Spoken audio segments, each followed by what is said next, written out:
اس کے بعد آپ آ جائے، آپ نے ذکر کیا وار آن ٹیرر کے اگینسٹ آپ کو 108 ارب روپے ملیں گے اس صوبے کو۔ یہ بھی الحمدللہ پاکستان پیپلز پارٹی اور اس کی اتحادی جماعتوں کے ثمرات ہیں۔ جب ہم نے 1% آن نیٹ ڈویزیبل پول پہ رکھا ہے، 108 ارب روپے خیبر پختونخوا کو آج ملنے جا رہے ہیں۔ ہمیں خوشی ہے کیونکہ ہم نے جو وہ اسٹرکچرل انقلاب کیا تھا، اگر وہ نہ ہوتا تو یہ آج 108 ارب نہ ہوتے۔ پچھلے سال آپ نے 92 ارب لکھے تھے، آج 108 ہے۔ گو کہ مجھے اس فگر سے اختلاف ہے کیونکہ ایف بی آر کی کلیکشن جو ہے وہ 12.5 ٹریلین سے آگے جائے گی اور یہ 120 ہوگا۔ میں اس میں نہیں جانا چاہتا، وہ ایسٹیمیشن ہے، بعد میں چینج ہو جائیں گے، لیکن 100 ارب سے اضافے کی چیز آپ کو ملنے جا رہی ہے۔ اور کس کی بنیاد پہ ملنے جا رہی ہے؟ صرف میں اس کا ذکر بار بار اس لیے کر رہا ہوں کیونکہ 8واں NFC ایوارڈ مسلم لیگ نون کے گورنمنٹ میں گزرا، 9واں اور 10واں ان کی حکومت میں گزرا۔ اوپر نیچے ان کی حکومتیں تھی، اوپر خدا کی خدائی تھی، نیچے نام نہاد ریاست مدینہ تھی۔ یہ اس وقت طاقت میں تھے، یہ زور سے چیزیں کرنا چاہتے تھے، جبر کا استعمال کرنا چاہتے تھے، کر نہیں سکے کوئی بھی۔ 8واں اور 9واں NFC جو کمیشن بنا PTI کی گورنمنٹ میں، وہ کنکلوڈ نہیں ہو سکا۔ ابھی 10واں ایکسپائر ہونے جا رہا ہے۔ پیپلز پارٹی کو یہ کریڈٹ جاتے جو 7th NFC ایوارڈ ہم نے کیا، ہم نے صوبائی خود مختاری کو ایڈریس کیا، ہم نے فائنینشل اٹانومی دی۔ آج اس کا نتیجہ ہے جو 108 ارب روپے آپ کو وار آن ٹیرر پہ مل رہے ہیں۔ نہیں تو آپ کی اپنی حیثیت صوبے کی یہ ہے، 93 ارب روپے آپ کے پروونشل اون ریسیٹس میں ہے۔ کتنے؟ 93 ارب روپے پروونشل کے، یہ صوبے کا اپنا جو کٹی ہے وہ 93 ارب ہے، اور اس میں بھی 39 ارب جو ہے وہ general sales tax on services پہ ہے، وہ بھی 7th NFC ایوارڈ اور 18th امینڈمنٹ کی وجہ سے ہے۔ اگر وہ آپ نکال لے، وہ 39 ارب بھی آپ سے گیا، 7th NFC کو ہٹا لے 108 ارب بھی آپ سے گیا، 7th NFC کو آپ نکال لے تو آپ سے 903 ارب فیڈرل ٹیکس ٹرانسفر بھی گیا۔ وہ انقلابی قدم تھا 7th NFC ایوارڈ، جس سے لوگوں کی آج توقعات ہے ریاست مدینہ سے بھی، ہم سے بھی اور سب سے۔ لیکن یہ لوگ طاقت کے استعمال سے چیزیں کرنا چاہتے ہیں۔ ہمیں اختلاف صرف یہ ہے جو منزل تک پہنچنے کے لیے حکمت سے کام لینا پڑے گا، دانش سے کام لینا پڑے گا، بات چیت سے بات بنے گی، دلیل اور دلائل سے ہوں گے۔ جبر تو انہوں نے گزار لیا، کرنا چاہتے تھے ہر وقت چور ڈاکو کر کے لوگوں کو قید میں ڈالنا چاہتے تھے، آج خود ان متاثرین میں شامل ہیں۔ یہ تاریخ کا سبق ہے، یہ قانون قدرت ہے جس کا نتیجہ آج یہ بھگت رہے۔ یہ کسی سیاستدان کا انتقام نہیں ہے۔ یہ ہوا صوبے کا اپنا پروونشل اون ریسیٹ 93 ارب روپے کا، جس کا میں نے ذکر کیا۔ جناب اسپیکر، اس صوبے میں سب سے امپورٹنٹ اگر مجھ سے کوئی ون لائنر پوچھے جو اس کا مسئلہ کیا ہے تو وہ نیٹ ہائیڈل پروفٹ ہے۔ ریسیٹس میں انہوں نے 111 ارب روپے نیٹ ہائیڈل پروفٹ کے لکھے ہیں، گو کہ ہمیں سالانہ میرے خیال میں تقریباً کوئی 15 ارب ملتے ہیں، کبھی 20 ارب ملتے ہیں۔ میں ان سے سوال کرتا ہوں، یہ وزیر خزانہ صاحب بیٹھے ہوئے ہیں، پوری کابینہ بیٹھی ہوئی ہے، 5 سال ان کی حکومت تھی، اوپر نیچے، اوپر خدا کی خدائی تھی، نیچے نام نہاد ریاست مدینہ تھی۔ ان سے سوال ہے 5 سالوں میں انہوں نے کتنا دیا؟ میری کیلکولیشن کے مطابق انہوں نے 80 ارب دیا۔ سالانہ آپ نکال لیں 15 ارب روپے اینولی بنتے ہیں۔ انہوں نے 111 ارب کی ریسیٹس لکھی ہے جس میں ایریئرز بھی ہیں، جس میں اینول نیٹ ہائیڈل پروفٹ بھی ہے، باقی چیزیں انڈیکسیشن بھی انہوں نے ڈالا ہے۔ کہنے کا مقصد ہے یہ مقدمہ کس طرح لڑا جائے گا۔ نیٹ ہائیڈل پروفٹ میں ذکر کروں کیونکہ اسی کانسٹیٹیوشن میں ہی ہمارا سارا مقدمہ ہے اور اسی آرٹیکل 161 کلاس 2 میں۔ اسپیکر صاحب، مجھے صرف آپ کی توجہ چاہیے، اس کابینہ کو ہم پچھلے 5 سال میں بھی دیکھ چکے ہیں، ان کی پریزنٹیشن نہیں ہے، ان کی جو سمریز بنتی ہیں، کیونکہ میں خود بھی انرجی سٹینڈنگ کمیٹی کا ممبر رہ چکا تھا، تو ہم نے وہاں پہ بڑی کوشش کی، بڑی جدوجہد کی، لیکن ہماری جو بیوروکریسی کی جو پریزنٹیشنز ہیں، جو سمریز ہیں، وہ اس معیار کی نہیں ہے جو ہم وفاق میں جا کے اپنا مقدمہ لڑ سکیں۔ آرٹیکل 161 کلاس 2 کہتا ہے جناب speaker, the net profits earned by the federal government or any undertaking established or administered by the federal government from the bulk generation of power at a hydroelectric station shall be paid to the province in which a hydroelectric station is situated. hydroelectric station کس کے پاس ہے؟ خیبر پختونخوا کے پاس ہے، پاکستان کا نہیں بلکہ ساؤتھ ایشیا کا سب سے بڑا ہائیڈرو اسٹیشن جو ہے وہ تربیلا کے نام پہ خیبر پختونخوا کے پاس ہے۔ اور میں اس کا اردو میں بھی ترجمہ کر دوں تاکہ کلیئرنس ہو جائے۔ اسی 4 لائنوں میں ہمارا وفاق کے ساتھ پورا مقدمہ پڑا ہوا ہے۔ وفاقی حکومت یا کوئی بھی ایسا ادارہ جو وفاقی حکومت کے زیر انتظام ہو یا اس کا قائم کردہ ہو، برقابی بجلی گھر سے بجلی کی تھوک مقدار میں جو اصل منافع کمایا جائے گا وہ اس صوبے کو دیا جائے گا جہاں پہ وہ برقابی بجلی گھر ہوگا۔ برقابی بجلی گھر الحمدللہ خیبر پختونخوا کے پاس ہے۔ Net hydel profit according to constitution ہمارا حق بنتا ہے، ہم اس پہ لڑیں گے، اسٹینڈنگ کمیٹی آپ بنانے جا رہے ہیں، ہم اس پہ پروپوزلز دیں گے، لیکن میری گزارش یہی ہے ان کی جو سمریز ہے مجھے اعتراض ہے وہ اس معیار کی نہیں ہے جو وفاق میں مقدمہ جا کے ہم اس پہ لڑ سکیں، مجھے اس کے ڈیٹا کے اوپر اعتراض ہے۔ لیکن ہم آتے ہیں جو لوگ وفاق میں مقدمہ لڑیں گے ان کی اپنی کارکردگی کیا ہے۔ وہ صوبہ جو 50,000 میگا واٹ کی جنریشن کی کیپیسٹی رکھتا ہے، 10 سال ان کی حکومت تھی، میں پوچھتا ہوں آج پیڈو جو ہے جو بجلی پیدا کرتے ہیں وہ کہاں پہ کھڑا ہے؟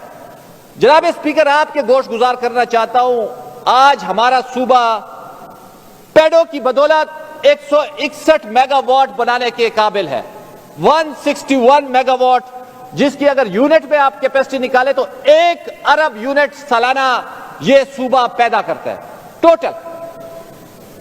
اور اس 161 میگا واٹ میں آپ کو بتاتا چلوں، یہ لوگ حیران ہوں گے، یہ نام نہاد ریاست مدینہ جو کہتی تھی ہم 300 ڈیم بنائیں گے، ان کی ٹوٹل حیثیت میں آپ کو بتا دوں 10 سالوں میں 50 میگا واٹ سے اوپر یہ نہیں بنا سکے۔ 161 میگا واٹ پہ آج صوبہ کھڑا ہے۔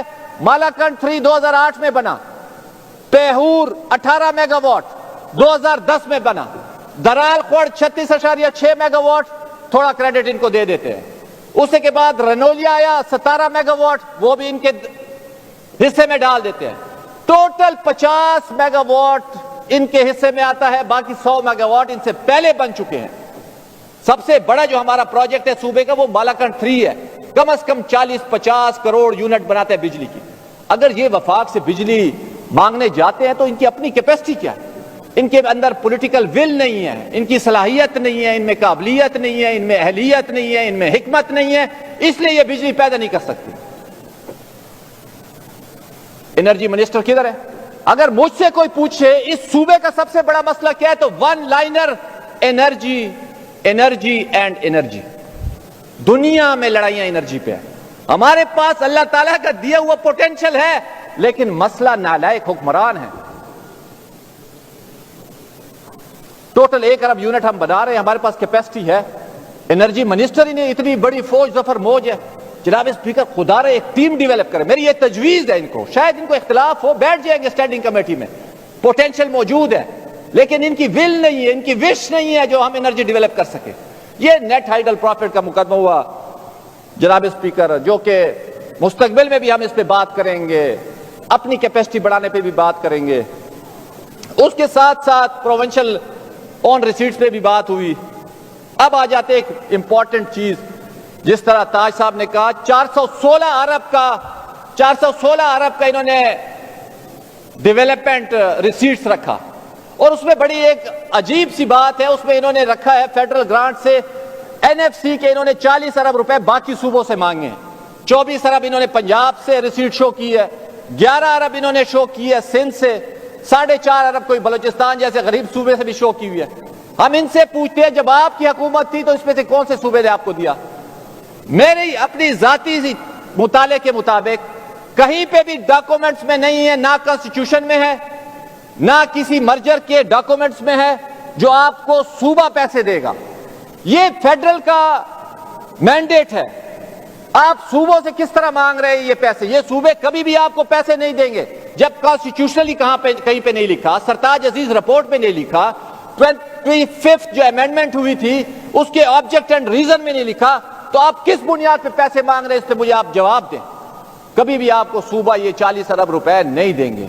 تو کہنے کا مقصد یہ ہے جناب اسپیکر، اب یہ ہم آ جاتے ہیں ریسیٹس کی ایکسپینڈیچر کی طرف۔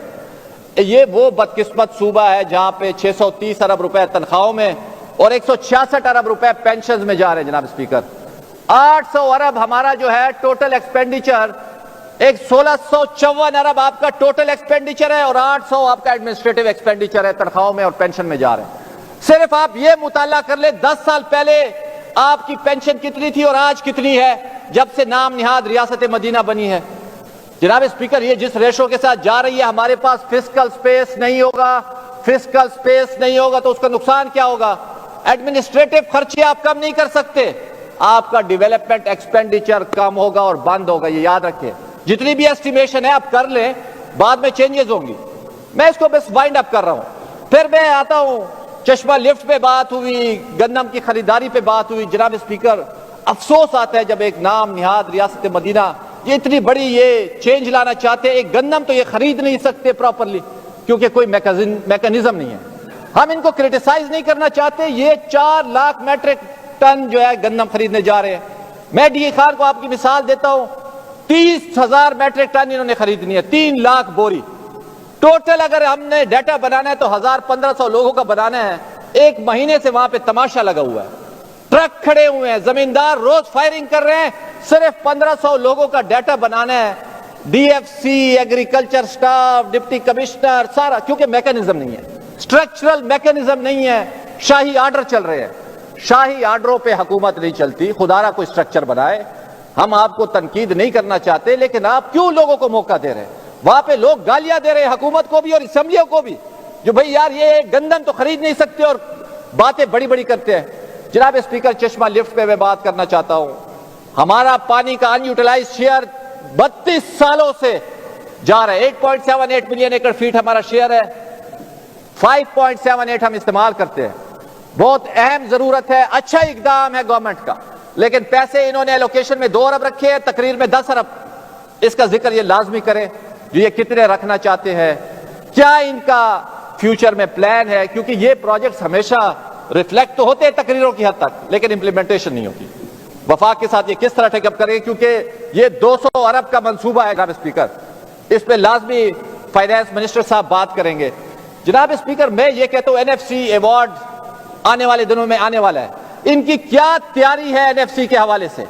کیونکہ ان کی وجہ سے اس خیبر پختونخوا کو جتنا نقصان ہوا شاید کسی کو نہیں ہوا، کیونکہ انہوں نے NFC ایوارڈ نہیں کیا. اگر یہ NFC ایوارڈ کر کے جاتے تو ہمارا جو مرجر ہوا ہے جس کی وجہ سے ایکس فاٹا ہمارے ساتھ شامل ہوا ہے، ہمیں کم از کم 200 ارب روپے اس صوبے کو اضافی مل سکتے تھے انورس پاپولیشن ڈینسٹی کی صورت میں اور بیکورڈنس اور پاورٹی کی صورت میں، جس کے مجرم آپ لوگ ہیں. کیونکہ آپ لوگ اس وقت طاقت میں تھے، آپ زور زبردستی سے کام چلانا چاہتے تھے، آپ جبر کے ذریعے حکومت کرنا چاہتے تھے، اس لیے آپ کر نہیں سکے. جناب اسپیکر میرے خیال میں زیادہ ٹائم آپ کا نہیں لوں گا، کیونکہ کوشش رہتی ہے جو میں وقت کے اندر ہی اپنی بات چیت ختم کروں اور کوئی غیر ضروری بات نہ کروں. ان سے یہی ہماری توقع ہے. ہم ان کو ہمیشہ یہی گزارش کریں گے، ایک انسٹیٹیوشنل سیٹ اپ لائیں، ایک سٹرکچرل چینج کریں ہر کام میں، چاہے وہ چھوٹا ہے، گندم کی خریداری ہے، چاہے وہ NFC ایوارڈ ہے. مجھے پورا یقین ہے یہ اس پہ توجہ دیں گے، کیونکہ حکومتیں شاہی فرمان سے، مطلق العنانی سے، خودشاہی سے نہیں چل سکتی. اور پھر اس کا نتیجہ کیا نکلے گا اگر یہ چلائیں گے؟ تو کبھی ایک روئے گا، تو کبھی دوسرا روئے گا، تو کبھی تیسرا روئے گا. خدا را سٹرکچرل چینج کریں اور ہم آپ کی اس نام نہاد ریاست مدینہ کا ساتھ دیں گے اگر آپ اس طرف توجہ دلائیں گے. شکریہ اسپیکر صاحب، میں آپ کا مشکور ہوں. بہت شکریہ.